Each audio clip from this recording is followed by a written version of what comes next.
Hi everyone, welcome back to another business English class, and this is a follow-on to a previous lesson which focused on the SPIN framework for persuading people.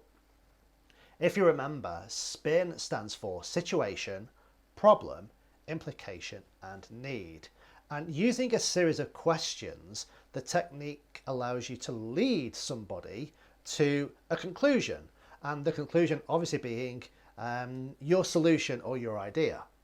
Okay, but this is such a great technique that I think it's worth exploring how it can also be used, because you don't just have to use SPIN or SPIN to persuade somebody that your idea or that your product is good. So it was developed to be used by sales professionals, and it is used by sales professionals all over the world to sell a wide variety of products and services. Yeah, but you can also use the same framework to help describe problems, to ask for someone's help or advice, and to give guidance to somebody, or simply to describe what is the current situation and why you need something. Okay. So let's take a look at exactly what we mean. So describing problems. So situation, problem, implication and need. So the situation, I have an important meeting with a new client next week to discuss our services, and I have to present to them in English. That's the situation. What's the problem? Well, I have difficulty understanding people when they speak English.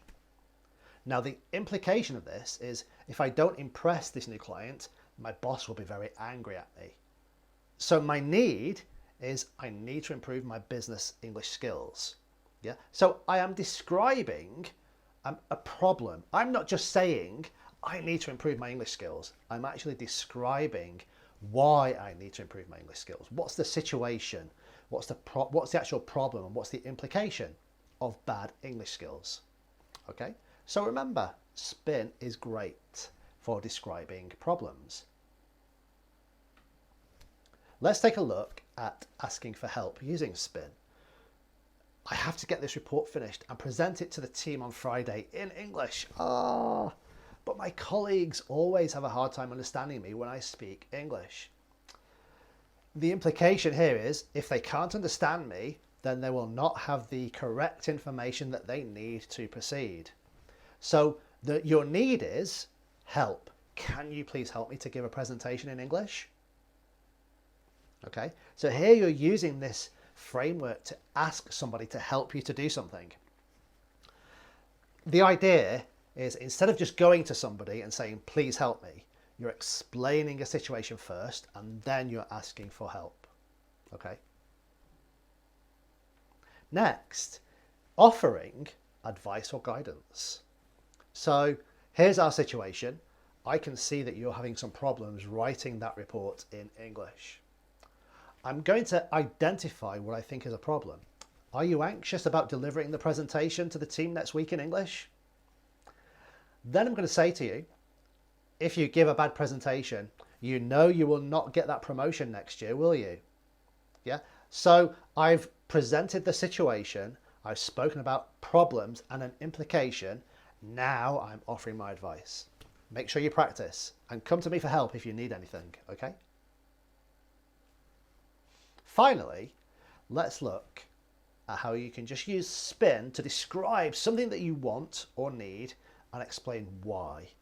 So the situation is I have to use English every day at work to write reports and communicate with my team. But I have some problems understanding people during conference calls when they speak, and I sometimes find it really difficult to explain what I mean clearly to them. Now this is causing lots of miscommunication amongst the team, and things are getting missed and left behind. Can you arrange for me to have some business English lessons, please?